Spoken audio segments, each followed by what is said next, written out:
Assalamualaikum warahmatullahi wabarakatuh.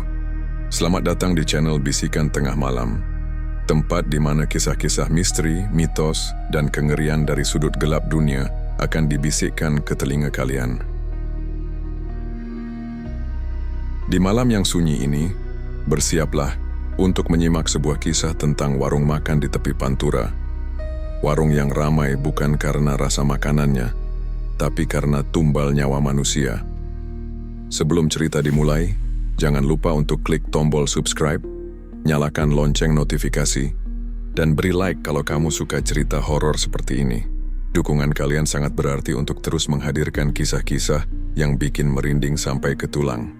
Dan sekarang, matikan lampu, pasang headset, karena cerita kali ini bukan sekadar cerita biasa. Namaku Abdul Latif. Tapi di sepanjang jalur Pantura, orang lebih kenal aku sebagai Cak Dul. Usia 43. Asalku dari Lamongan, Jawa Timur.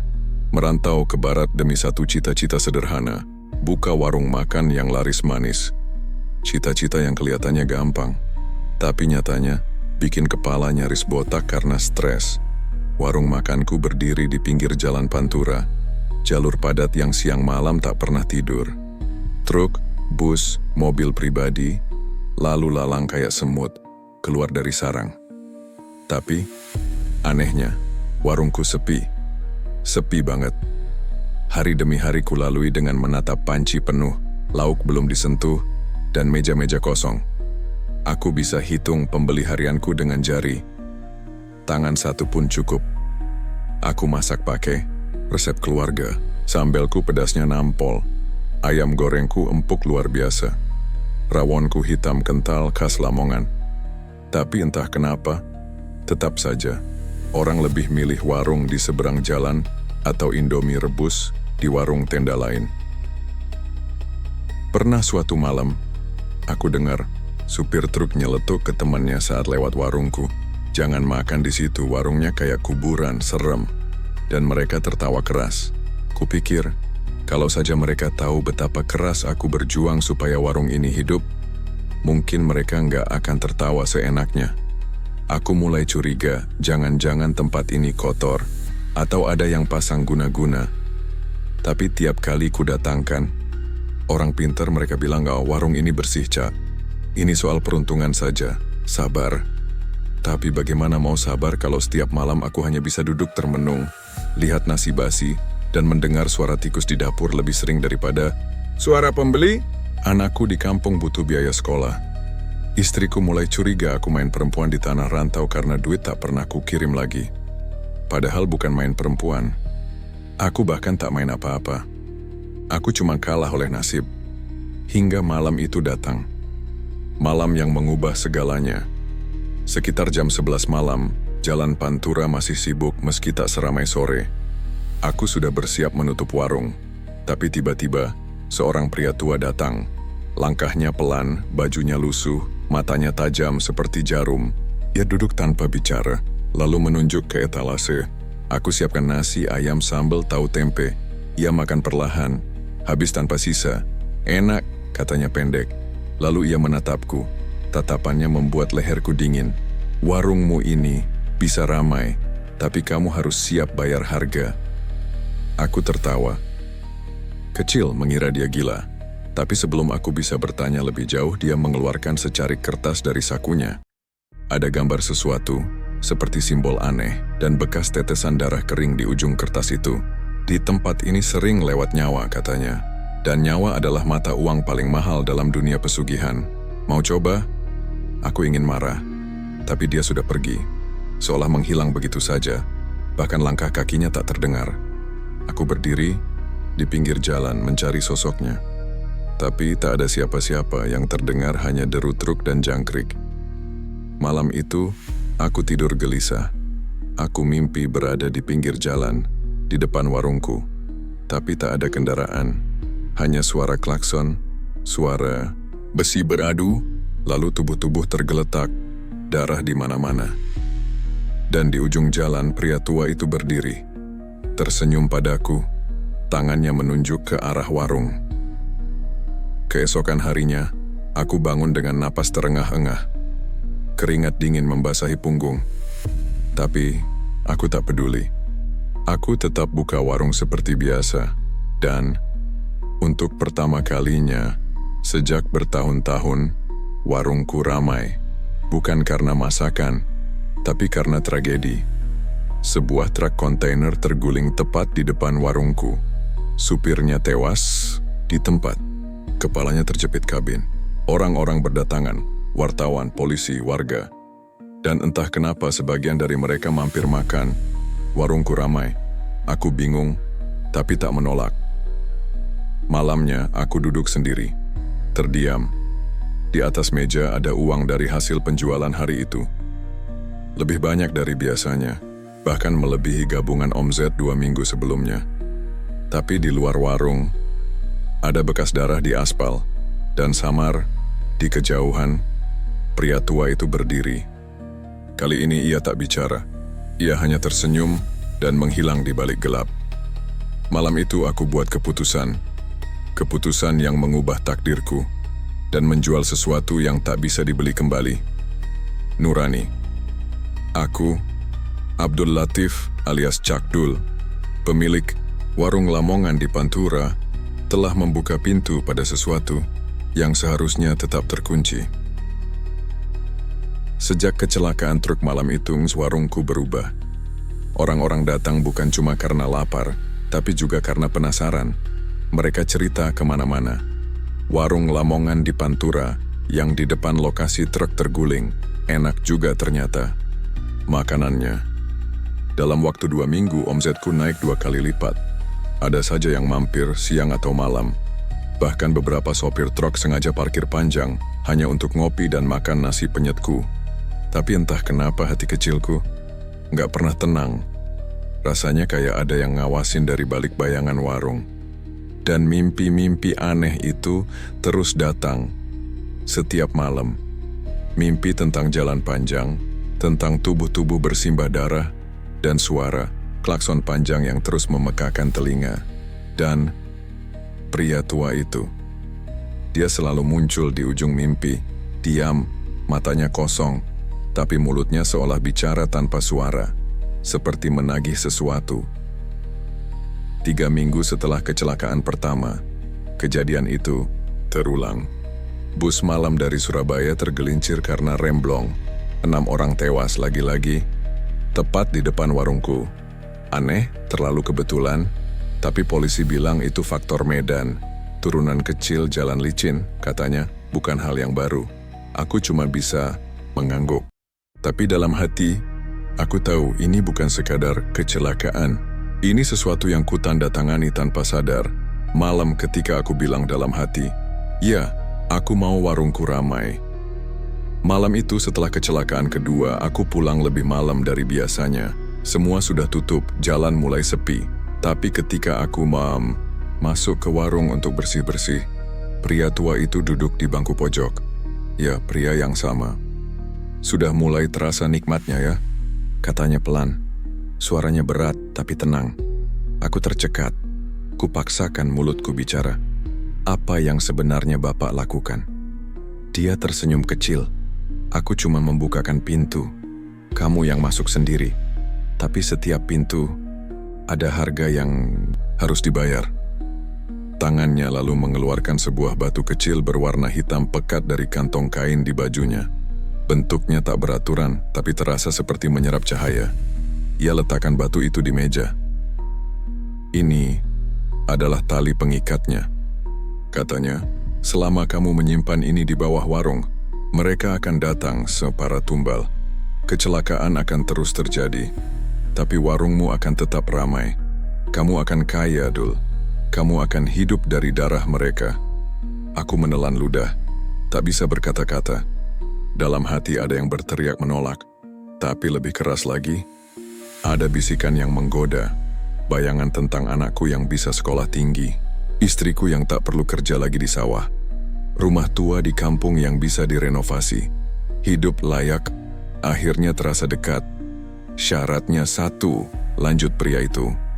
Jangan pernah menolak tumbal yang datang, jangan pernah memindahkan batu ini, dan jangan pernah buka belakang warung saat malam Jumat.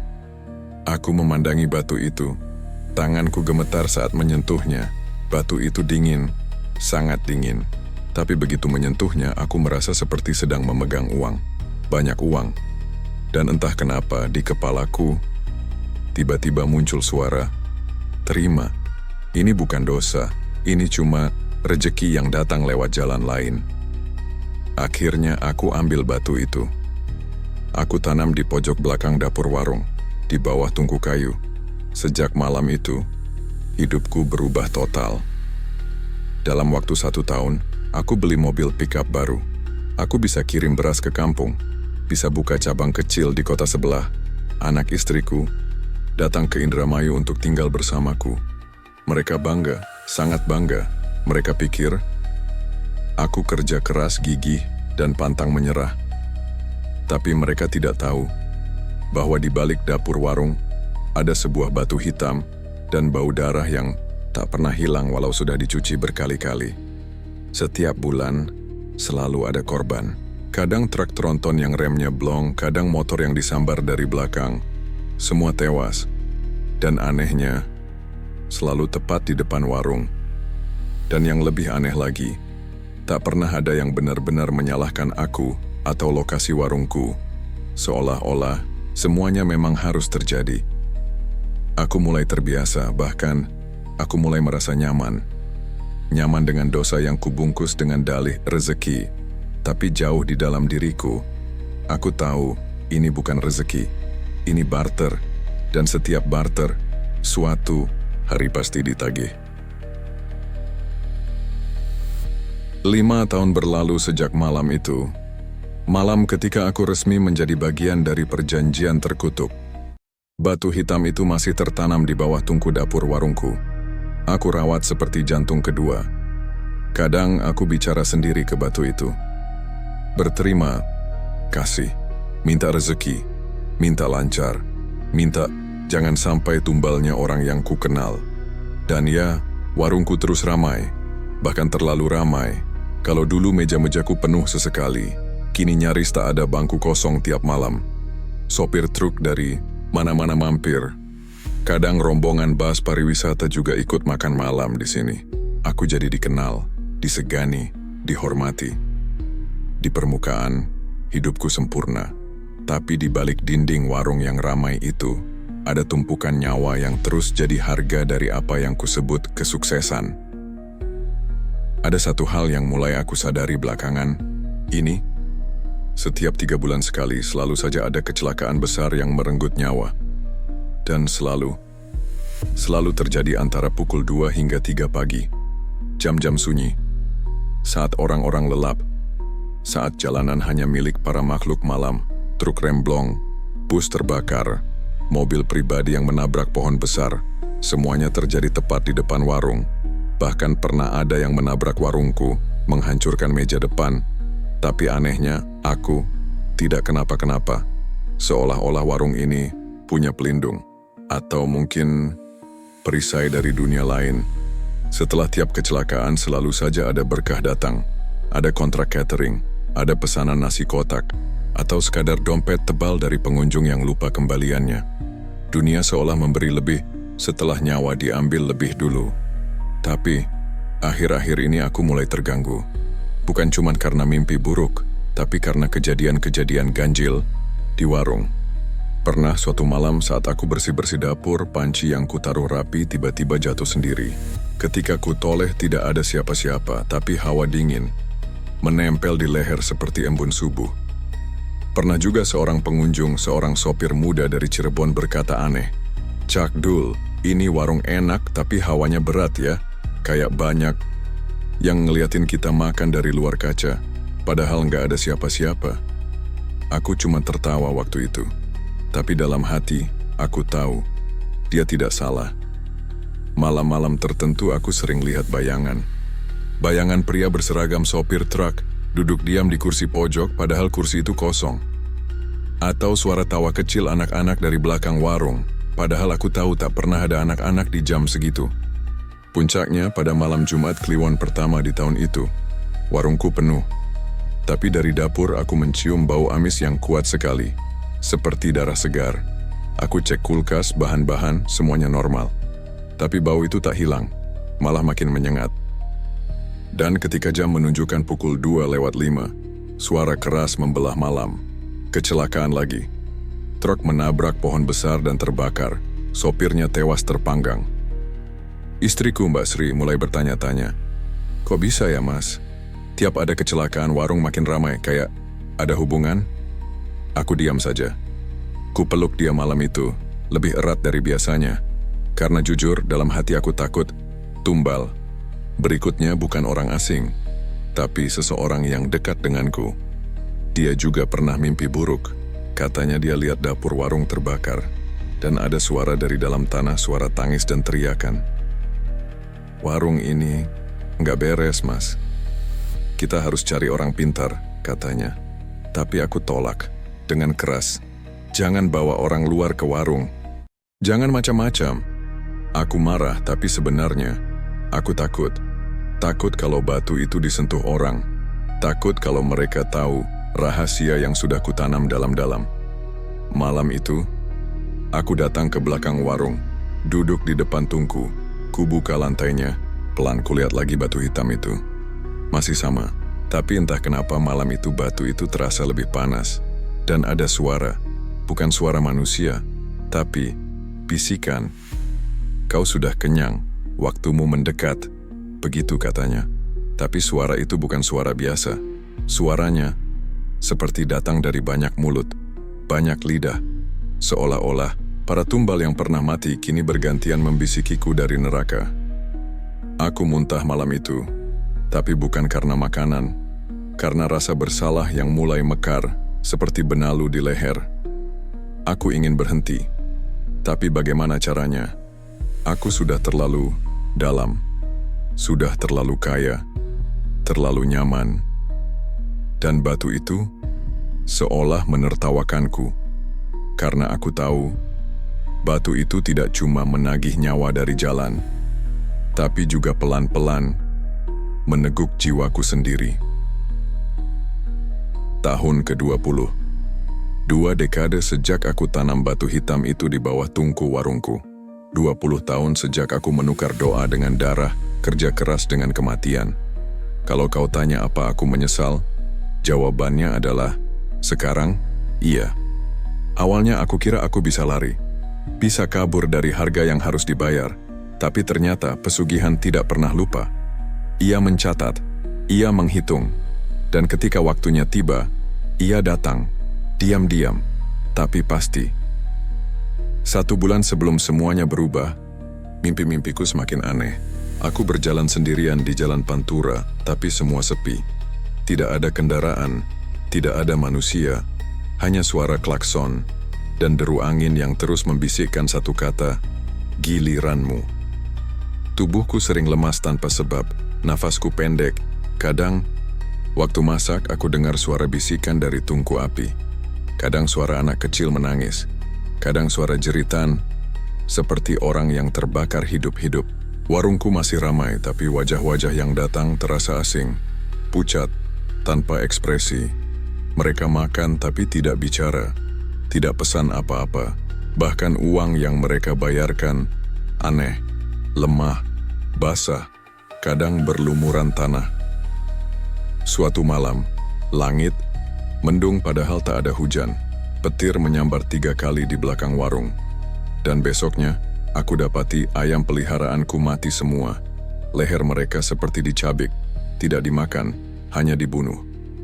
Aku panik, aku mulai ke rumah seorang kiai tua di desa sebelah. Tapi sebelum aku masuk, aku seperti ditampar angin keras, terpelanting ke belakang. Kiai itu keluar, menatapku tajam, dan berkata, "Kamu tidak bisa diselamatkan kalau belum ikhlas membayar lunas." Aku bingung. "Apa yang harus saya bayar, Yai?" tanyaku. Dia cuma berkata pelan, "Batu hitam itu bukan milikmu. Kamu cuma pinjam, tapi waktumu sudah habis." Beberapa minggu kemudian, warungku yang dulu tak pernah sepi, mulai kosong. Pelanggan tetap entah kemana. Jalanan Pantura mulai dialihkan karena proyek pelebaran. Tidak ada truk lewat, tidak ada sopir mampir, Dan entah kenapa, rasa makanan warungku pun berubah. Hambar, seperti tidak ada nyawa di dalamnya. Istriku jatuh sakit. Anakku kabur pulang ke kampung karena sering mimpi buruk. Katanya dia mimpi melihat aku dikubur hidup-hidup di belakang warung.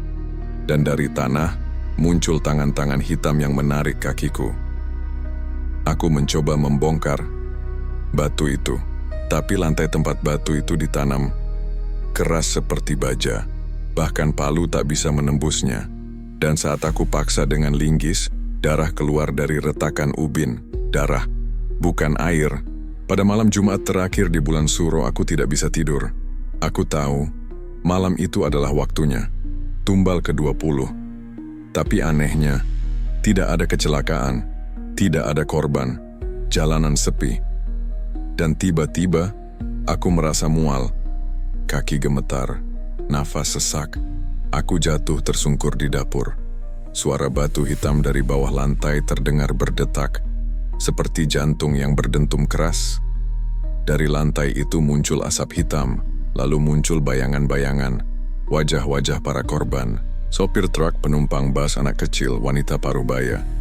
Mereka semua berdiri memandangku. Diam, tapi sorot matanya menusuk seperti belati. Mereka tidak bicara, tapi aku paham. Sekarang, giliranmu, Cak Dul. Tiba-tiba punggungku panas seperti terbakar. Aku teriak, tapi tidak ada suara. Lidahku keluh, mataku gelap, dan saat itu aku sadar, aku tidak lagi berada di dapur, tapi di tengah jalan raya Pantura, di malam yang gelap. Sendirian, tanpa kendaraan, tanpa warung.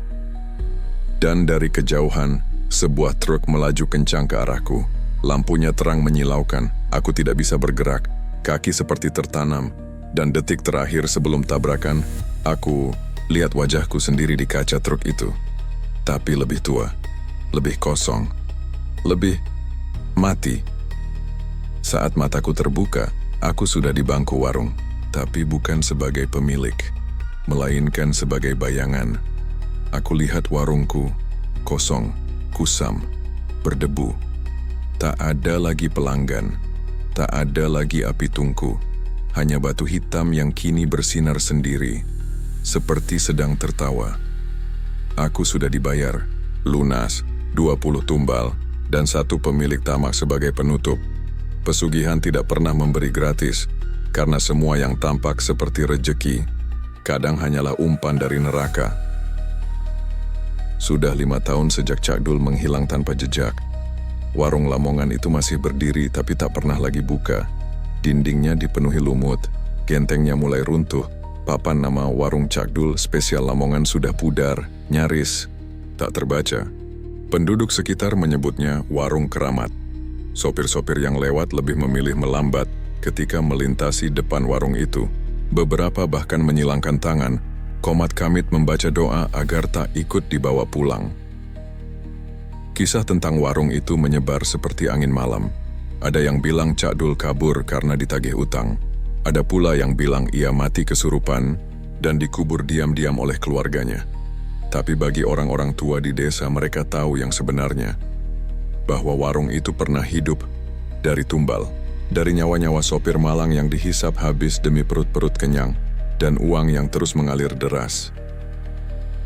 Ada seorang anak muda yang pernah coba membuka warung baru di tempat itu. Katanya, biar bangkitin usaha. Tapi baru seminggu, ia kabur, tengah malam. Katanya tiap malam ia mendengar suara orang makan, padahal warungnya belum buka. Dan tiap subuh, ia temukan mangkuk-mangkuk kotor dengan sisa kuah Lamongan, padahal ia tak pernah masak apapun. Dulu jalan Pantura depan warung itu ramai. Kini jalurnya sering dihindari. Banyak sopir sengaja memilih rute memutar. Ada yang bilang, kalau lewat depan warung itu saat malam hari, kadang terlihat bayangan lelaki tua duduk di bangku depan, diam, menunduk, seolah menunggu pelanggan yang tak akan pernah datang lagi. Truk yang melintas kadang mogok tepat di depan warung, kadang klaksonnya bunyi sendiri, kadang juga muncul bau amis dari arah warung, padahal tidak ada bangkai, tidak ada sisa masakan, hanya sisa dosa. Tak ada yang tahu apa yang benar-benar terjadi pada Cak Dul, tapi satu yang pasti, Harta yang ia kumpulkan selama 20 tahun itu tak meninggalkan jejak. Rumahnya kosong, rekeningnya nol, warungnya membeku. Istrinya meninggal setahun setelah ia menghilang. Anak-anaknya menolak kembali ke kampung. Dan batu hitam yang dulu ditanam di bawah tungku, kini hanya menyisakan lantai retak yang berdenyut aneh saat malam hari. Konon, jika kau berani menginjak ubin itu tepat pukul 2 pagi di malam Jumat Kliwon, kau akan mendengar suara cakdul memanggil dari balik lantai. Lirih, lelah, seolah menyesali kesepakatan yang tak pernah bisa ia batalkan. Hati-hati saat tergoda jalan pintas, terutama ketika rasa putus asa menuntunmu ke arah gelap. Karena tidak semua rejeki itu datang dari Tuhan. Ada yang datang dari tempat lebih dalam dan lebih panas. Dan ketika kau mulai merasa warung, lamongan di tengah malam terlalu menggoda untuk tidak disinggahi, cobalah lihat siapa yang melayanimu. Apakah manusia atau sesuatu yang tinggal dalam perjanjian? Terima kasih sudah mendengarkan kisah malam ini di Bisikan Tengah Malam. Jika kamu menyukai cerita ini, jangan lupa untuk like, subscribe, dan aktifkan lonceng notifikasimu agar kamu tidak ketinggalan kisah horor selanjutnya. Dan ingat, jangan terlalu percaya pada warung yang terlalu ramai di tempat yang seharusnya sepi.